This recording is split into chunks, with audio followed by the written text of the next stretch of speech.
I mean, I believe that the cellular phone is safe. Thomas Wheeler is the president of the cell phone industry's trade group in Washington, D.C. Our industry has gone out and aggressively asked the question, can we find a problem? And the answer that has come back is that there is nothing that has come up in the research that suggests that there is a linkage between the use of a wireless phone and health effects. Nonsense. In a word, simple. Nonsense.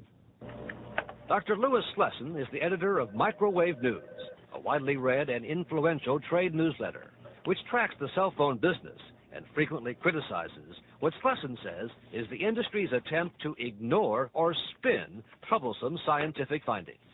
This is about PR, not about science. There's research from Australia, there's research from England, Denmark, Sweden, Norway, Germany, all pointing in a direction Mr. Wheeler doesn't want to look. Essentially, we have reports of headaches, of cancer, of changes in blood pressure, changes in sleeping patterns. Among the most recent work, that of this Swedish doctor, Leonard Hardell, who studied phone habits of brain tumor patients. His pilot study was nowhere near big enough to be scientifically conclusive, but enough for Dr. Hardell to recommend that cell phone users take steps to minimize their exposure and be especially cautious about children using cell phones. There is no smoking gun. We don't know that they're unsafe, but there is tons of information from all over the world showing a problem. But there's no sign the cell phone industry sees it that way. A whole new way to use your wireless phone. If anything, the industry's current ad campaigns encourage consumers, even children, Hey, Dad, I need a ride home. to use cell phones much more than they do now. Talk all you want. Your family. I'm a big bucket guy. Use it how much, you say?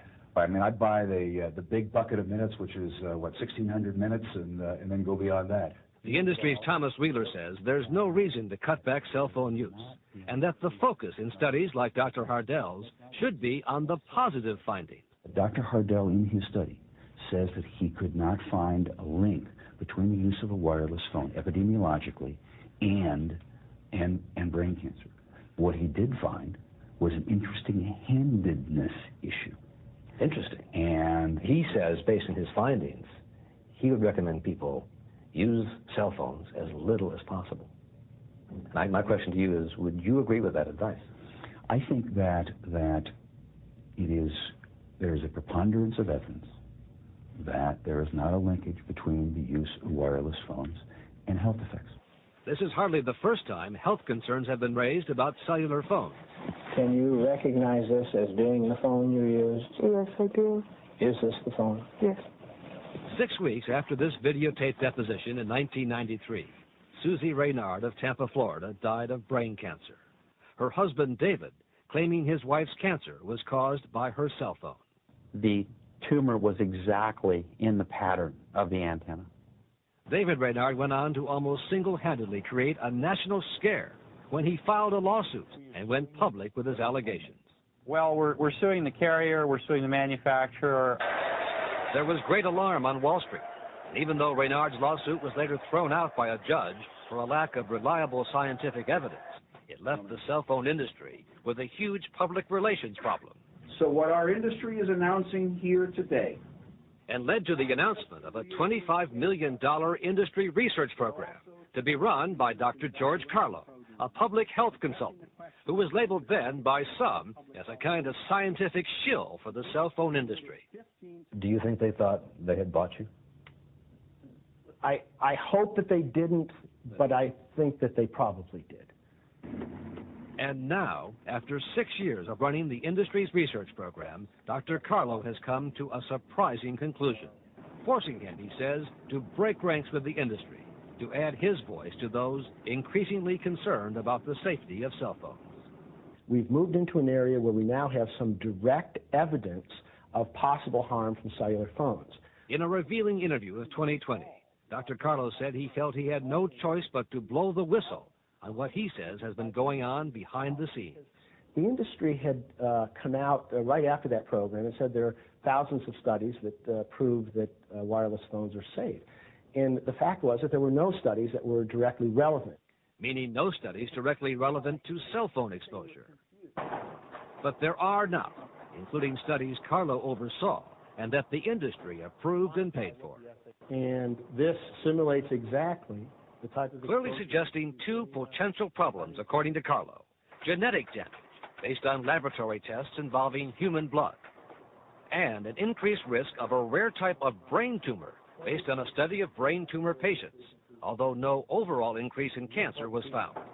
The type of tumor is consistent with the idea that it could be affected by the radiation coming from the antenna. But if these phones were so bad, wouldn't we be seeing thousands, tens of thousands of people with brain tumors right now? Not necessarily. The technology has not been around that long. Cancer is a disease that has a long latency period. It usually takes 10 to 15 years for tumors to develop. The industry says Carlo, who started his own website with online sales of consumer manuals about cell phones, is just trying to profit from his statements. And some of Dr. Carlo's scientific colleagues, including the author on the brain tumor study, disagree with Carlo's interpretation of the findings.